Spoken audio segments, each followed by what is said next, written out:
యుధిష్ఠిర వార్త ప్రేక్షకులందరూ కాస్త రమేష్ అన్న వీడియోలు చేస్తలేడని చెప్పేసి అనుకుంటారు కావచ్చు. ఎందుకంటే ఈ పార్లమెంట్ ఎన్నికల నేపథ్యంలో పబ్లిక్ టాక్ తెలుసుకుందామని చెప్పేసి చాలా నియోజకవర్గాలు తిరగడం జరిగింది. అటు చేవెళ్ళ, ఇటు మల్కాజ్గిరి, ఇటు మేదకు, ఇట్లా చాలా కాన్స్టిట్యూన్సీల్లో తిరగడం జరుగుతుంది. సో అందుకని వీడియో చేయలేకపోయినా ఎన్నికల తర్వాత మళ్ళీ కంటిన్యూగా డైలీ మార్నింగ్ మిస్ అవుతుంటుంది. సో ఇప్పుడు ప్రేక్షకులు మిస్ అవుతారు అని చెప్పేసి మన సబ్స్క్రైబ్ కోసం అప్పుడప్పుడు ఎక్కడ ఉంటే అక్కడ 2-3 విషయాలు అయితే మాట్లాడదామని చెప్పేసి డిసైడ్ అయినా ఈరోజు ఆంధ్రజ్యోతి పేపర్లో వచ్చినటువంటి కొన్ని విషయాలు డిస్కస్ చేసే ప్రయత్నం చేద్దాం. నిన్న కేసీఆర్ ఎంపీ అభ్యర్థులు పార్టీ ముఖ్య నేతలతో తెలంగాణ భవన్లో జరిగిన సమీక్ష సమావేశాల్లో కొన్ని మాట్లాడే విషయాలు ఏమున్నాయి అంటే, ఖర్చులో 20 మంది అట కాంగ్రెస్ ఎమ్మెల్యేలను తెస్తానంటే ఇప్పుడే వద్దన్న. అసలు ఒక్క విషయం కేసీఆర్ కానీ మీరు కానీ ఆలోచించారు. ఈ స్టేట్మెంట్ చూసి మీరు అందరూ ఆమెదరు కావచ్చు, అరే కాంగ్రెస్ లో 20 మంది వస్తారని. అసలు కాంగ్రెస్ లో 20 మంది ఎమ్మెల్యేలను బయటకు పెట్టుకొని తీసుకొని పోయేంత క్యాడర్ ఉన్న నాయకుడు వాళ్ళు ఉన్నారా? First question. కాంగ్రెస్ లో 20 మంది ఎమ్మెల్యే తీసుకుపోయే నాయకుడు ఎవరైనా ఉన్నారా? First question mark. లేరు. అలా పోతే అంతా బీజేపీ వాసన కనబడుతుంది. ఆగమాగం బీఆర్ఎస్ విడిచిపెట్టి కాంగ్రెస్ దగ్గర కానీ కాంగ్రెస్ లో పోతే అంతా బీజేపీ మయం కనబడుతుంది అని చెప్పేసి అంటున్నాడు. ఇంకా ఎన్నికల తర్వాత రాజకీయాల్లో మార్పులట. నాకు ఇక్కడ అర్థం కాని విషయం ఏంటంటే, ప్రతిసారి సందర్భం వచ్చినప్పుడల్లా ఈ పార్టీ ఉండదు, ఏ ప్రభుత్వం కూలిపోతుంది, ఇక ఈ ఎంపీ ఎన్నికల తర్వాత 20 రోజులు ఉండదు, 100 రోజులు ఉండదు. అంటే ప్రజల నిర్ణయాన్ని వీళ్ళు ఎంత తక్కువ లెక్క కడుతున్నారు అంటే, ఇటు కేటీఆర్ కూడా చాలా సందర్భాలు ఉన్నాడు, అప్పుడు గడియం శ్రీఆర్ అన్నాడు. ఇట్లా ఎవరు పడితే వాళ్ళు ఇక ప్రభుత్వం ఉండదు, ఎక్కువ రోజులు మనగడ సాగించదు, కూలిపోతుంది. ప్రజల యొక్క తీర్పు అనేది వాళ్ళకి అంత చులకన అయిపోయింది. 5 ఏళ్ళ కానీ మనం కష్టపడి లైన్లలో పడి ఓట్లు వేస్తే 5 ఏళ్ళ దాకా ఆ ప్రభుత్వాలు ఉంచారట, కూలి చేస్తారట, ఇళ్ళకి అల్లకట, అల్లకి ఇళ్ళకట. ఇక కేటీఆర్ అయితే మాట్లాడుకుంటూ ఏమంటుండు, అసలు తెలంగాణ ప్రజలకు తెలివి లేదు, స్టార్టింగ్ ఏమో మోసపోయారు, అబద్ధాలు నమ్మిర్రు, తెలంగాణ ప్రజలు కరెక్ట్ నిర్ణయం తీసుకోవాలి. ఏది కరెక్ట్ నిర్ణయం నువ్వు చెప్పండి, నువ్వు చెప్పు. మరి 10 ఏళ్ళు మిమ్మల్ని గెలిపించింది కరెక్ట్ నిర్ణయమా? వేరే వాళ్ళని గెలిపించేసరికి అది తప్పు నిర్ణయం అయిపోయిందా? ఆంధ్ర ఓటర్లట తెలివైన వాళ్ళట. చూడరు, బాగా గమనించారు ఈ విషయాన్ని. మీరు బాగా ఆలోచించాల్సిన అవసరం ఎంతైనా ఉంది. ఆంధ్ర ఓటర్లు తెలివైన వాళ్ళు, బాగా ఆలోచన చేస్తారు. తెలంగాణ ఓటర్లు తెలివి లేదు, ఆలోచించకుండా ఓట్లేస్తారని కేటీఆర్ భాషలో చెప్పాలంటే. ఇటు కేసీఆర్ కూడా ఏమంటున్నాడు, అయిపోయింది, ఎక్కువ మంది ఉన్నారు, కాంగ్రెస్ ఎమ్మెల్యేలు అంతా బయటకు వస్తా అంటే నేనే ఆగమన్నా. ఈయనట ఏం జరగలేదు. ఇటువంటి వ్యాఖ్యల వల్ల, మీరు కంటిన్యూ ఇట్లాంటివి చెప్పడం వల్ల అసలు ఈ ఎంపీ ఎన్నికల్లో వచ్చే ఆ 1-2 సీట్లు కూడా కట్టలేదు. బీఆర్ఎస్ పరిస్థితి ఎట్లా తయారైంది. ఇంకేమంటుడు, బీజేపీ కాంగ్రెస్ కొట్లాటతో రాజకీయ అనిశ్చితి, త్వరలో ఉద్యమకాలం నాటి కేసీఆర్ చూస్తారు. అబ్బో, మళ్ళా అప్పటినాడు కేసీఆర్ చూస్తారట. మరి 10 ఏళ్ళు ఏంటి పోయినావు? ఉద్యమం చేసినప్పుడు బాగానే ఉండే. 10 ఏళ్ళ అధికారంలో ఏం చేయబోయినావు?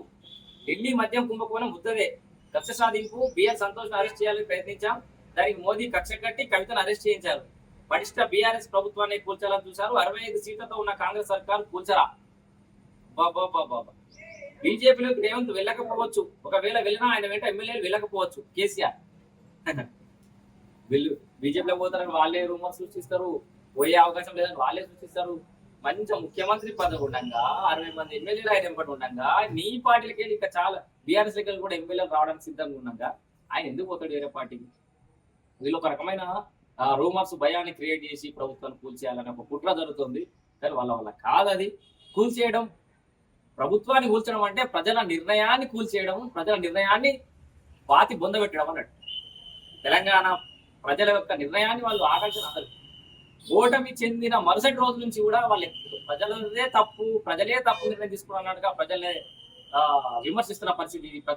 అధికార పార్టీని విమర్శించడం కాదు, మన ప్రజా తీర్పును విమర్శించడం. ఇక చాలా వార్తలు ఉన్నాయి, కానీ ఆ ఒక్క వార్త గురించి మాట్లాడాలనిపించింది. ఎందుకంటే కేసీఆర్ అంటే పెద్ద మనిషికి మరి మైండ్ ఖరాబ్ అయిందా? అక్కడ కింద పడితే మొక్కలు ఖరాబ్ కావాలి, తొంటిబొక్క తిరిగితే మరి బ్రెయిన్ కూడా ఖరాబ్ అయిందా డౌట్ వస్తుంది. ఈయన తొంటిబొక్కతో పాటు అటు కేటీఆర్ కూడా మైండ్ పనిచేస్తలేదు. ఎందుకంటే ఆ సెలబ్రిటీలు, ఆ హీరోయిన్లు, ఆ క్రికెట్ మ్యాచ్లు, మొన్న రేవంత్ రెడ్డి ఒకసారి పోయినందుకు మేము రైతుల గురించి కొట్లాడుతుంటే ఆయన క్రికెట్ మ్యాచ్ లోని పోతుండు ఇట్లా అనుకుంటా అంటుంది. అసలు నువ్వు ఏ మ్యాచ్ నాకు ఇచ్చిపెట్టావా? ఏ హీరోయిన్లైనా వదిలిపెట్టి వాళ్ళని లేకుండా నువ్వు మ్యాచ్ చూడడానికి పోయినావా? ఇక మీ బావ హరీష్ రావు భాషకైతే ఒక దండం పెట్టాలి. ఉద్యమ కాలంలో మాట్లాడినావు, అరే పోలీసు అయితే అందరం ఎంజాయ్ చేసినాం, అరే మేము ఆంధ్ర పోలీసులు ఎలా కొట్టేసినాం. కానీ ఇప్పుడేం భాష? చూత్యాగాళ్ళ ఇది అంటుండు. నిన్న ఏదో క్వశ్చన్ అవర్లా చూత్యాగాళ్ళు కొంతమంది మీడియా వాళ్ళని ఫ్రస్ట్రేషన్ తట్టుకోలేక వాళ్ళు చూత్యాగాళ్ళు అంటే మేము పట్టించుకోము, ఏగ్నా సిండే అవుతావా అంటే నీకు వేరే దిక్కు లేదు హరీష్ రావు. పార్టీ మారడమా, ఎవరికో కాంగ్రెస్ దగ్గరనో బీజేపీ దగ్గరనో సరెండర్ అయ్యి బతుకోవడం తప్పితే, లేదా కేటీఆర్ ను తొక్కేసి బీఆర్ఎస్ ను టేక్ ఓవర్ చేయడమా, లేదా వేరే పార్టీ దగ్గర సరెండర్ కావడమా? వేరే ఆప్షన్ లేదు. జైలు పోవడం ఖాయం అయిపోయింది. హరీష్ రావు కూడా ఫోన్ ట్యాపింగ్ ఉచ్చులో కూడా హరీష్ రావు కూడా చెప్పుకోబోతుండు. అండ్ ఈ రంగనాయక సాగర్ భూముల విషయంలో కూడా కబ్జా చేసినట్టు మనం ఆధారంతో సహా టెలికాస్ట్ చేసినాం. నోరు మొదలెత్తలేరు. తెల్లారొక్క అడపదడప ప్రెస్ మీట్ పెట్టి అటమైన మాట్లాడి వాళ్ళే అడ్మిట్ అయ్యారు. ఈ అమ్మ ఇదంతా తలకి దగ్గర మాట్లాడుతూ దమ్ముంటే ఆ కూర్చున్న వాళ్ళు ఎందుకు మాట్లాడలే? దీనికి సంబంధించి రంగనాయక సార్ వచ్చినాయని అవినీతి ఆరోపణలన్నీ అవి ఉట్టి కథలే కట్టు కథలే అని ఎందుకు చెప్పలేకపోయారు? ఆధార్తో సహా పేపర్లు కూడా డిస్ప్లే చేసినాం కదా. ఏవి మీద ఆధారాలు వస్తారా అంబేద్కర్ తెలుసు దగ్గరికి? బహిరంగంగా నేను సవాల్ విసురుతున్నాను కదా బీజేపీలో కాంగ్రెస్ వాళ్ళకి. బహిరంగంగా నేను సవాల్ విసురుతున్నా. ఆయనకు వత్తాసు పలికే నాయకులైనా సరే, సిద్దిపేట సంబంధించి ఏ నాయకులైనా సరే, అంబేద్కర్ చౌరస్తా దగ్గరికి ఆధారాలు తీసుకొని రండి. హరీష్ రావు భూమి కబ్జా చేసినట్టు నేను ఆధారాలు చూపిస్తా, అది తప్పు అని చెప్పేసి మీరు ప్రూవ్ చేయండి.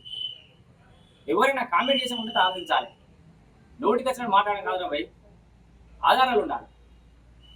ఆధారాలు లేకుండా యుధిష్ఠిర ఎప్పుడు కూడా మాట్లాడాలి. విత్ టెక్నికల్ ఎవిడెన్స్ ఉంటుంది. ఓవరాల్ గా మీ లెక్క ఏడి నోటికి ఏదొస్తుంది బాగడం కాదు.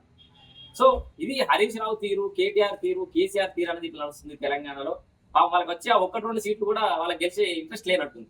ఎందుకంటే ఇట్లాంటి వ్యాఖ్యలు చేయడం వల్ల, ప్రజల్ని తప్పు పట్టడం వల్ల ప్రజలు ఆబ్వియస్ గా మళ్ళీ బుద్ధి చెప్తారు.